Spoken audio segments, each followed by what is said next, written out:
Τι θα άλλαζε στη ζωή σου αν πίστευες ότι ο κόσμος προσπαθεί να σου πει κάτι?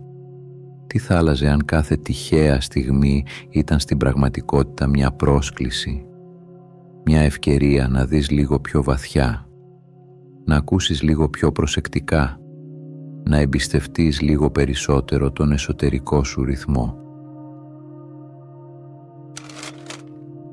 Γεια σου, είμαι ο Κοσμικός Αφηγητής και αυτό είναι το κανάλι μου, το Κοσμικό Φως. Βρες μια ήσυχη γωνιά, χαμήλωσε τα φώτα, φόρα ακουστικά και ακολούθησέ με σε ένα ταξίδι πέρα από τις λέξεις. Αν βρίσκεις ενδιαφέρουσες την φιλοσοφία, την ψυχολογία και την επιστήμη, με μία μικρή δόση μυστικισμού, μην ξεχάσεις να κάνεις εγγραφή. Σήμερα θα μιλήσουμε για το φαινόμενο της συγχρονικότητας.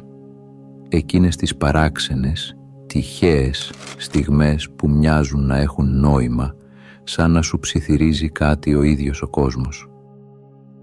Θα δούμε τι έλεγε ο Ιούγκ, τι προτείνει η σύγχρονη επιστήμη και γιατί αυτά τα σημάδια εμφανίζονται στις πιο κρίσιμες στιγμές της ζωής μας.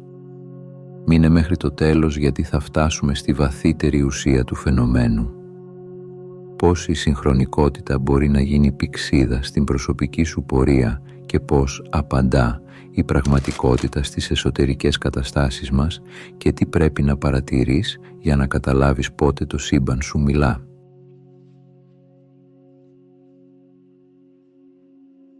Κάποιοι τις λένε συμπτώσεις, άλλοι ψυχολογικά φίλτρα που διαλέγουν τι θα δεις.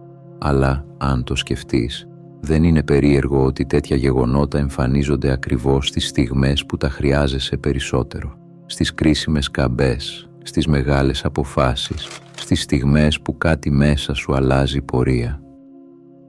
Υπάρχει μια παλιά ιδέα που εμφανίζεται ξανά και ξανά σε θρησκείες, φιλοσοφίες και μυστικές παραδόσεις, ότι η πραγματικότητα δεν είναι τυφλή, είναι συνομιλητής και οι συμπτώσεις της δεν είναι λάθη, είναι μηνύματα, κώδικες γραμμένοι στη γλώσσα των γεγονότων.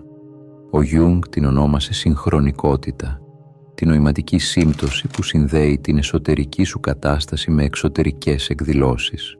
Όχι ως μαγεία, όχι ως προκατάληψη, αλλά σαν μια βαθύτερη αρχή της ύπαρξης που λειτουργεί κάτω από την επιφάνεια, σαν υπόγειο ποτάμι που κινεί ρεύματα που εμείς δεν βλέπουμε.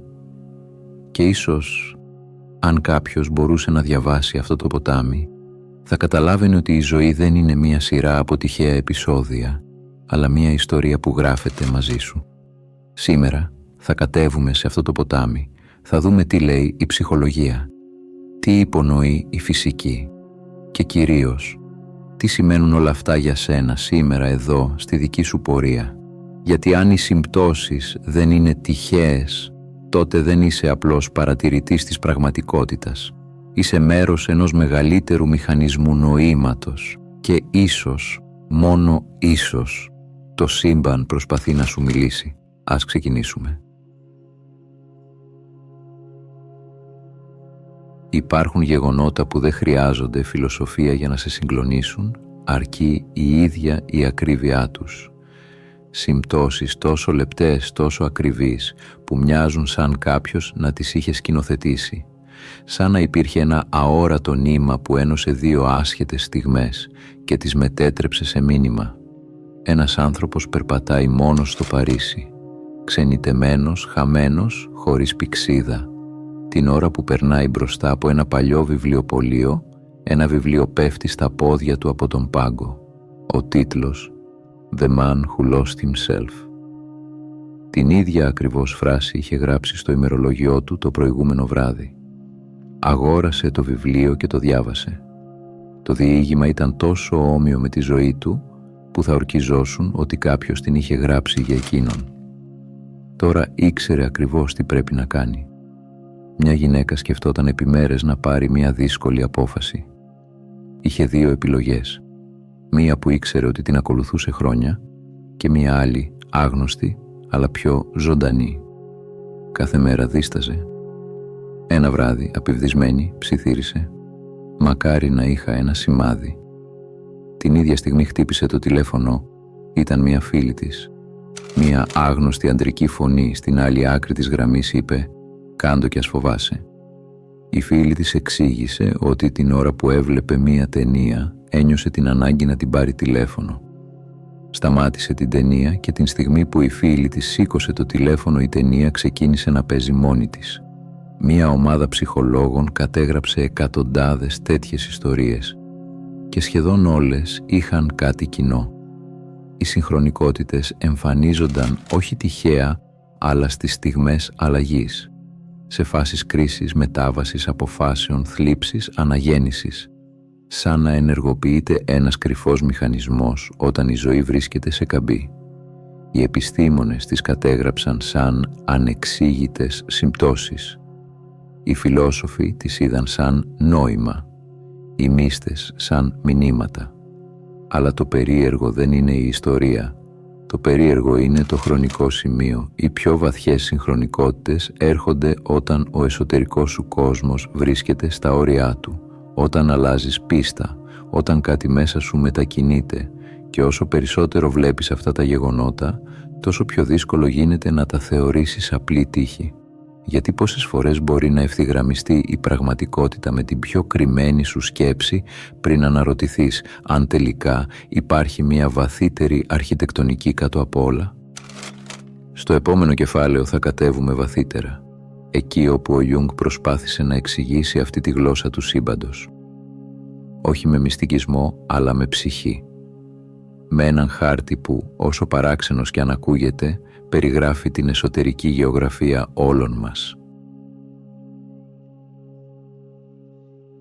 Ο Ιούγκ πίστευε ότι ο νους μας δεν τελειώνει στο κρανίο μας, ότι πίσω από τις προσωπικές μνήμες, τα βιώματα, τα τραύματα και τις επιθυμίες υπάρχει ένα δεύτερο απέραντο στρώμα, ένα πεδίο όπου όλοι οι άνθρωποι από την αρχή της ιστορίας μέχρι σήμερα μοιράζονται την ίδια δεξαμενή συμβόλων και νοημάτων. Το ονόμασε συλλογικό ασυνείδητο και το περιέγραψε σαν μία αόρατη βιβλιοθήκη όπου βρίσκονται οι μύθοι, τα αρχέτυπα, οι ιστορίες που επαναλαμβάνονται, οι μορφές που συναντάμε στα όνειρα, στις τελετουργίες, στην τέχνη, ακόμη και αν δεν τις έχουμε μάθει ποτέ. Εκεί κατοικούν ο σοφός, η σκιά, το παιδί, ο ταξιδιώτης, η μητέρα, ο ήρωας. Μορφές που εμφανίζονται αυθόρμητα στα όνειρά σου, στα βιβλία που σε συγκλονίζουν, στις αποφάσεις που δεν ξέρεις γιατί παίρνεις, αλλά τις παίρνεις. Για τον Ιούγκ, η συγχρονικότητα δεν ήταν ένα μαγικό κόλπο της τύχης, ήταν σύμπτωμα αυτού του βαθύτερου κοινού πεδίου, σαν δύο νήματα της ίδιας υφής που τραβιούνται την ίδια στιγμή και ο κόσμος για μια στιγμή επιτρέπει να δεις τη σύνδεση. Όταν βιώνεις μια συγχρονικότητα δεν είναι απλώς ότι σκέφτηκες κάτι και συνέβη. Είναι ότι για μια μικρή στιγμή η προσωπική σου ιστορία ευθυγραμμίστηκε με ένα μεγαλύτερο μοτίβο, με μια αρχέτυπη δομή που οργανώνει όχι μόνο το νου, αλλά και τα γεγονότα που τον περιβάλλουν. Η πραγματικότητα γίνεται καθρέφτης, η σύμπτωση γίνεται σύμβολο. Το εξωτερικό γεγονός γίνεται απάντηση σε μια εσωτερική ερώτηση που ίσως δεν είχες διατυπώσει ακόμη. Και κάπως έτσι ο κόσμος πάβει να είναι ένα χαοτικό σύνολο γεγονότων και μετατρέπεται σε σύστημα νοήματος. Ένα σύστημα που λειτουργεί με τρόπους που δεν βλέπουμε αλλά αισθανόμαστε, ιδίως στις στιγμές που η ζωή αλλάζει πορεία. Η επιστήμη δεν έχει σκοπό να υποστηρίξει μυστικιστικές ιδέες. Δεν είναι φτιαγμένη για να επιβεβαιώνει πεποιθήσεις, αλλά για να τις εξετάζει με σκεπτικισμό και μέθοδο. Κι όμως, όσο βαθύτερα προχωρά, τόσο συχνότερα αγγίζει σύνορα όπου το μυστήριο δεν εξαφανίζεται, απλώς αλλάζει γλώσσα. Στη φυσική, κάθε τι τείνει προς εντροπία, προς διάλυση, αταξία, εξάντληση. Κι όμως, μέσα σε αυτό το χάος, εμφανίζεται πάντα ένα περίεργο αντίρροπο ρεύμα, μικρές περιοχές τάξης, συστήματα πληροφορίας, μορφές που οργανώνονται. Και τότε έρχεται η κβαντική εμπλοκή. Το 1964, ο φυσικός John Stuart Bell δημοσίευσε ένα θεώρημα που άλλαξε τα πάντα. απέδειξε μαθηματικά ότι αν η κβαντική μηχανική είναι σωστή, τότε δύο σωματίδια μπορούν να είναι μη τοπικά συνδεδεμένα, δηλαδή να επηρεάζουν το ένα το άλλο ακαριαία, ανεξάρτητα από την απόσταση που τα χωρίζει. Το πείραμα που το επιβεβαίωσε αυτό το 1982 έδειξε ότι δύο εμπλεγμένα φωτόνια συμπεριφέρονται σαν μια ενιαία οντότητα, σαν δύο μικρά φώτα που μοιράζονται έναν κοινό παλμό, έναν κοινό ρυθμό, μια κοινή πληροφορία. Δεν επικοινωνούν, δεν στέλνουν σήματα. Απλώς είναι συνδεδεμένα με έναν τρόπο που η κλασική λογική δεν καταφέρνει να εξηγήσει. Ο φυσικός David Bohm, συνεργάτης του Einstein και στοχαστής της κβαντικής θεωρίας, πήγε ακόμη παραπέρα. Στο βιβλίο του Wholeness and the Implicate Order το 1980 πρότεινε ότι η πραγματικότητα έχει δύο επίπεδα. Το Explicate Order, την εμφανή αναπτυγμένη τάξη που βλέπουμε, και το Implicate Order, μια κρυφή διπλωμένη τάξη όπου όλα είναι ενωμένα. Σε αυτό το βαθύτερο επίπεδο τα πάντα είναι ήδη συνδεδεμένα και η εμπλοκή είναι απλώς μία λεπτή έκφανση αυτής της υποκείμενης ενότητας. Τι σημαίνει αυτό για τη συγχρονικότητα? Τίποτα άμεσο. Δεν σημαίνει ότι οι ανθρώπινες συμπτώσεις είναι κβαντικά φαινόμενα. Δεν σημαίνει ότι η συνείδηση λειτουργεί σαν σωματίδιο. Ο Γιούγκ δεν μιλούσε για φυσική, μιλούσε για ψυχή. Όμως αυτό που υπενήσεται η φυσική είναι κάτι πιο ταπεινό και ίσως πιο βαθύ, ότι ο κόσμος δεν είναι πλήρως τοπικός, ότι τα συστήματα δεν είναι εντελώς απομονωμένα, ότι η πραγματικότητα έχει κρυφές σχέσεις που δεν γίνονται άμεσα ορατές. Και όταν βλέπεις δύο γεγονότα που μοιάζουν αδικαιολόγητα συντονισμένα, είναι δύσκολο να μην αναρωτηθείς αν σε κάποιο επίπεδο η ζωή λειτουργεί με μοτίβα που δεν βλέπουμε αλλά αισθανόμαστε, όπως ακριβώς συμβαίνει με τα σωματίδια που χορεύουν στον ίδιο αόρατο ρυθμό. Η επιστήμη δεν υπόσχεται απαντήσεις, αλλά αναγκάζεται να αφήσει χώρο για την πιθανότητα ότι ο κόσμος είναι πολύ πιο συνεκτικός, πολύ πιο ζωντανός και πολύ πιο ενωμένος από ό,τι κάποτε νόμιζε. Αν κοιτάξεις τον κόσμο σαν ένα τεράστιο γρανάζι, τότε όλα μοιάζουν τυχαία, ψυχρά, αυτόματα, αλλά αν τον κοιτάξεις σαν σύστημα πληροφορίας, τότε τα πάντα αλλάζουν. Η πραγματικότητα δεν γίνεται πια μία μηχανή που γυρίζει από συνήθεια, αλλά ένα πεδίο όπου γεγονότα, αποφάσεις και σκέψεις ενώνονται σε έναν αόρατο ιστό αιτιών. Στη φύση τίποτα δεν είναι πραγματικά απομονωμένο. Κάθε μικρή μετατόπιση, μία λέξη, μία σκέψη, μία επιλογή, ένα βλέμμα, δημιουργεί κυματισμούς που ταξιδεύουν πολύ πιο μακριά από όσο νομίζουμε. Όπως ένα παφλασμός που μετακινεί το νερό σε ολόκληρη τη λίμνη, έτσι και οι δικές μας αποφάσεις κινούν πληροφορίες μέσα στο δίκτυο του κόσμου. Και τότε συμβαίνει κάτι παράξενο. Μικρές ευθυγραμμίσεις αρχίζουν να εμφανίζονται. Συναντάς τον κατάλληλο άνθρωπο τη στιγμή που έχεις την κατάλληλη ιδέα. Ένα μήνυμα έρχεται τη μέρα που αλλάζει η διάθεσή σου. Ένα γεγονός μοιάζει να απαντά σε κάτι που σκεφτόσουν μόνος σου, χωρίς να το έχεις πει σε κανέναν. Αυτές οι στιγμές δεν είναι αποδείξεις μαγείας. Είναι σημάδια ενός κόσμου που λειτουργεί πολύ περισσότερο σαν δίκτυο αλληλεπίδρασης παρά σαν μηχανισμός αιτίου αποτελέσματος. Ο κόσμος αποκρίνεται όχι με λογική αλλά με μοτίβα. Και τότε εμφανίζεται ο ρόλος της συνείδησης. Δεν είναι η δύναμη που δημιουργεί το δίκτυο. Είναι το εργαλείο που το διαβάζει. Η συνείδηση είναι το φίλτρο που εντοπίζει τις ευθυγραμμίσεις, είναι ο δέκτης του ραδιοφώνου που συντονίζεται στη συχνότητα του νοήματος. Όταν το εσωτερικό σου πεδίο αλλάζει, αλλάζει και ο τρόπος που βλέπεις τα μοτίβα γύρω σου. Αλλάζουν οι λέξεις που συγκρατείς. Αλλάζουν οι λεπτομέρειες που παρατηρείς. Και μέσα από αυτές τις νέες επιλογές προσοχής, η πραγματικότητα φαίνεται να σου απαντά. Όχι επειδή σε παρακολουθεί, αλλά επειδή είσαι ήδη μέρος του δικτύου της. Οι πιο ουσιαστικές συγχρονικότητες δεν είναι οι θεαματικές, δεν είναι οι ιστορίες που γίνονται viral. Είναι οι ήσυχες στιγμές όπου η πραγματικότητα μοιάζει να λυγίζει ελαφρά προς τα μέσα, σαν να αφήνει χώρο σε κάτι να συναντήσει κάτι άλλο. 3 μικρές ιστορίες αρκούν για να δείξουν το μοτίβο. Μια γυναίκα σκέφτεται για μέρες να αλλάξει δουλειά, αλλά διστάζει. Το βράδυ που τελικά αποφασίζει να το τολμήσει, πέφτει τυχαία πάνω σε μια αγγελία που γράφτηκε πριν 10 λεπτά. Και είναι ακριβώς αυτό που σκεφτόταν.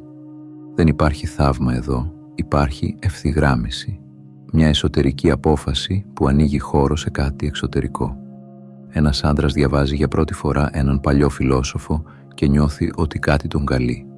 Την επόμενη μέρα, ενώ ψάχνει ένα άσχετο αντικείμενο, βρίσκει τυχαία ένα βιβλίο του ίδιου στο πατάρι.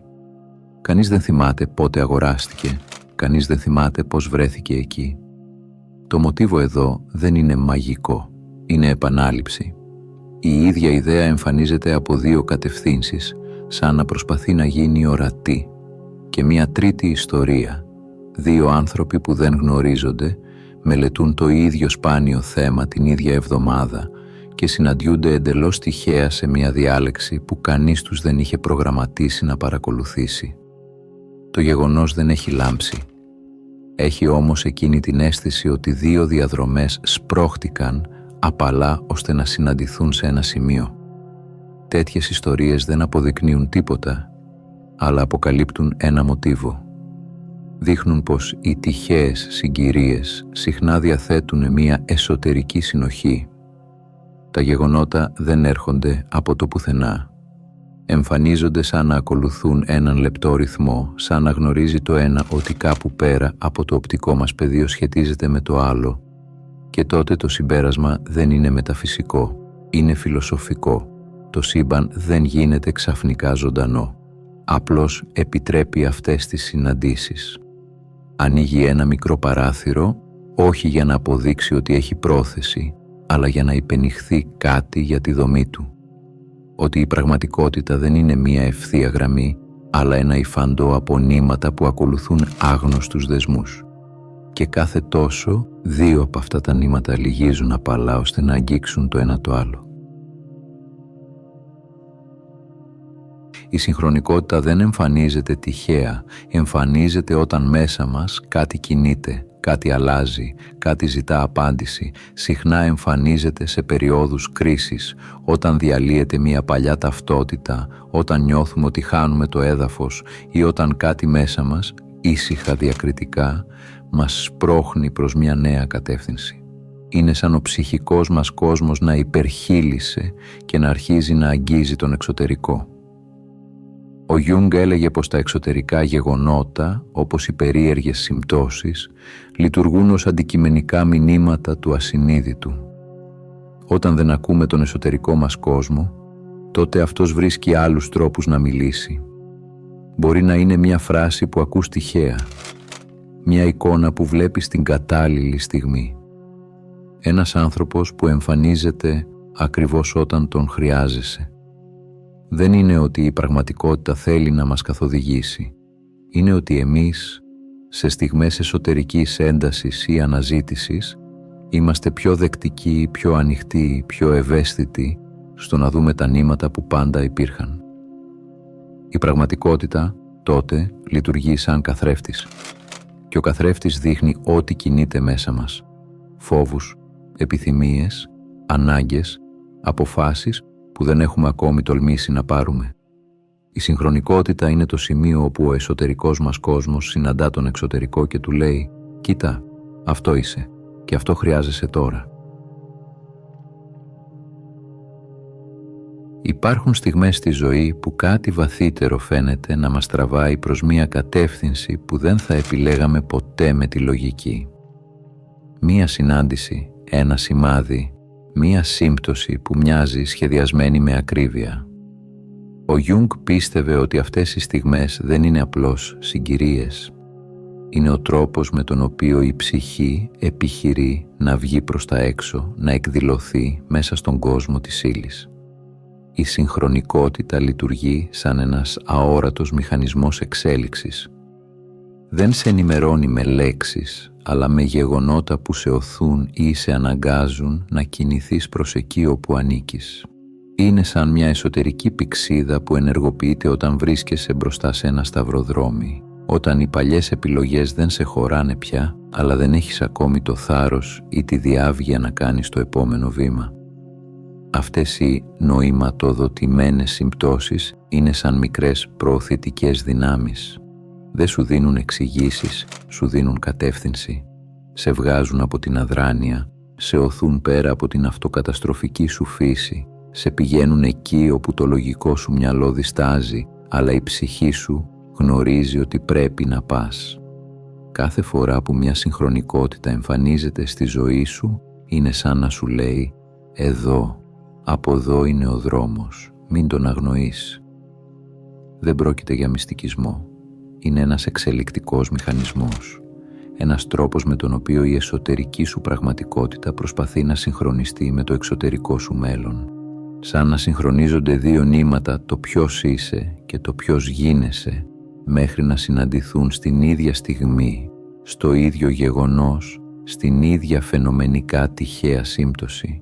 Και τότε για μία μικρή στιγμή νιώθεις πως τίποτα δεν ήταν τυχαίο. Ήταν απλώς ο κόσμος που ευθυγραμμίστηκε με την ψυχή σου. Υπάρχει μία παλιά ιδέα, σχεδόν αρχαίγονη, που διαπερνά φιλοσοφίες, μυστικιστικές παραδόσεις και σύγχρονη ψυχολογία, ότι ο κόσμος δεν μας μιλάει με λέξεις, μας μιλάει με μοτίβα. Όταν είσαι βυθισμένος στην καθημερινότητα, όταν λειτουργείς μηχανικά, αυτά τα μοτίβα μοιάζουν τυχαία. Σαν θόρυβος, σαν μικρές αναλαμπές που δεν έχουν σημασία. Όμως όταν αρχίζεις να παρατηρείς, όταν κάτι μέσα σου ξυπνά, τότε ο θόρυβος μεταμορφώνεται σε ρυθμό, σε νοήματα, σε συγχρονικότητα. Δεν είναι ότι το σύμπαν ξαφνικά αρχίζει να σου μιλά. Είναι ότι εσύ επιτέλους αρχίζεις να ακούς. Ο νους σου, αυτός ο ακούραστος παρατηρητής, συνδέει τα σημεία. Βλέπει επαναλήψεις, συμμετρίες, συμπτώσεις που μοιάζουν παράλογες αλλά ταυτόχρονα φοβερά ακριβείς. Και σε μια περίεργη σχεδόν ποιητική στιγμή νιώθεις ότι κάτι έξω από εσένα σου κάνει νόημα. Ότι σου δίνει απαντήσεις χωρίς να χρησιμοποιεί ούτε μια λέξη. Όταν βρίσκεσαι σε εγρήγορση, πραγματική εγρήγορση, ο κόσμος αλλάζει. Οι λεπτομέρειες γίνονται φωνές, τα μοτίβα γίνονται μηνύματα. Η πραγματικότητα αποκτά μια συμμετρία που πριν δεν έβλεπες και τότε αρχίζεις να αναρωτιέσαι «Μήπως δεν είμαι εγώ που κοιτάζω τον κόσμο, μήπως ο κόσμος κοιτάζει εμένα».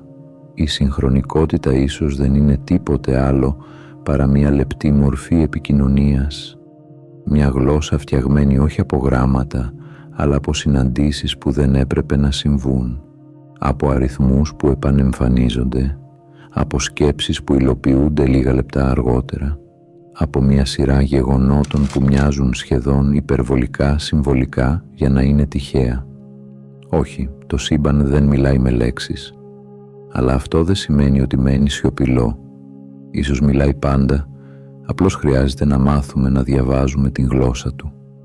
Αυτή τη γλώσσα των μοτίβων που, όταν την ακούς, κάνει τον κόσμο να φαίνεται πιο ζωντανός, πιο ευφυής, πιο συντονισμένος με εσένα από όσο πίστευες ποτέ. Η συγχρονικότητα δεν είναι απλώς ένα σημάδι, είναι ένα εσωτερικό ξύπνημα, μια μικρή ρογμή στη συνηθισμένη ροή της ημέρας μέσα από την οποία περνάει φως. Όταν συμβαίνει, κάτι μέσα μας ανασηκώνεται, σαν να θυμάται έναν παλιό ρυθμό που είχε ξεχάσει, σαν μια ανάμνηση που δεν είναι ακριβώς δική μας, αλλά μοιάζει οικία. Μας κάνει να αντιληφθούμε ότι δεν κινούμαστε μόνοι, ότι δεν είμαστε αποκομμένες, απομονωμένες μονάδες μέσα σε ένα αδιάφορο σύμπαν. Αντίθετα, μοιάζει σαν να συμμετέχουμε σε έναν αόρατο διάλογο, σαν ο κόσμος να αναπνέει μαζί μας, να μας ακούει, να μας βλέπει. Η συγχρονικότητα φτιάχνει μια γέφυρα, όχι ανάμεσα σε εμάς και κάτι έξω, αλλά ανάμεσα σε αυτό που είμαστε συνειδητά και σε αυτό που είμαστε βαθιά μέσα μας. Συνδέει το προσωπικό με το κοσμικό, το μικρό με το τεράστιο, τον ψίθυρο της ψυχής με τον παλμό της πραγματικότητας.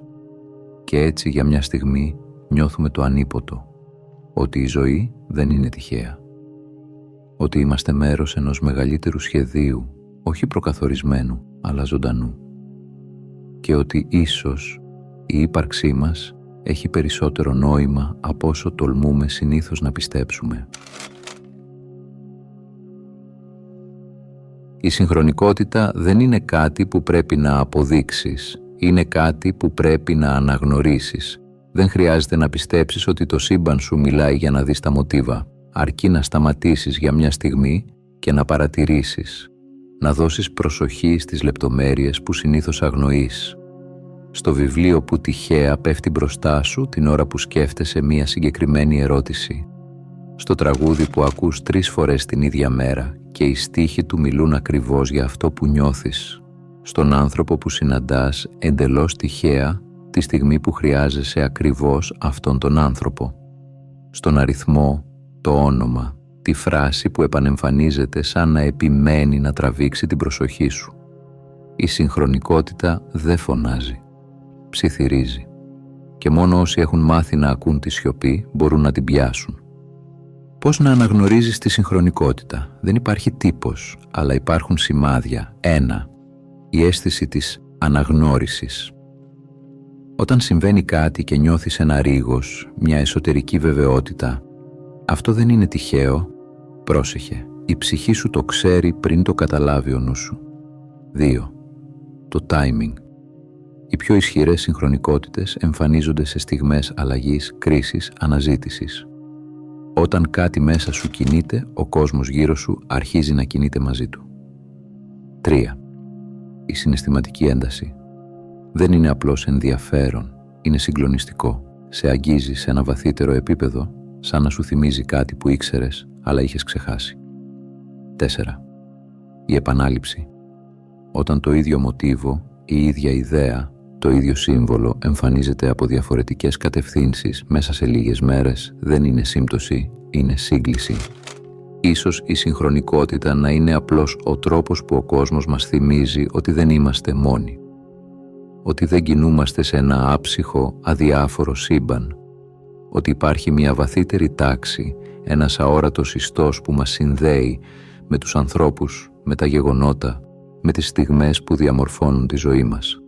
Και τότε η ερώτηση δεν είναι αν η συγχρονικότητα είναι αληθινή, αλλά τι θα άλλαζε στη ζωή σου αν πίστευες ότι ο κόσμος προσπαθεί να σου πει κάτι?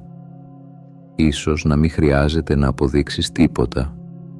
Ίσως αρκεί να δοκιμάσεις να ζήσεις σαν να υπάρχει νόημα και να δεις τι συμβαίνει.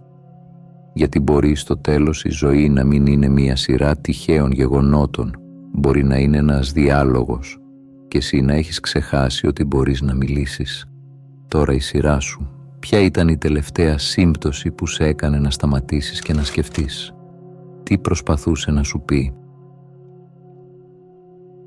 Αν έφτασες μέχρι εδώ, θέλω να σου πω ένα μεγάλο ευχαριστώ που ήσουν συνοδοιπόρος στο ταξίδι μου. Αν έμαθες κάτι καινούριο από αυτό το βίντεο, μπορείς να κάνεις εγγραφή, να πατήσεις like ή να αφήσεις κάποιο σχόλιο. Αν θέλεις να συνεχίσεις το ταξίδι, σου προτείνω να δεις το βίντεο που εμφανίζεται τώρα στην οθόνη σου. Από όποιες συντεταγμένες του κόσμου κι αν μ' ακούς, να προσέχεις τον εαυτό σου και να πας στο καλό.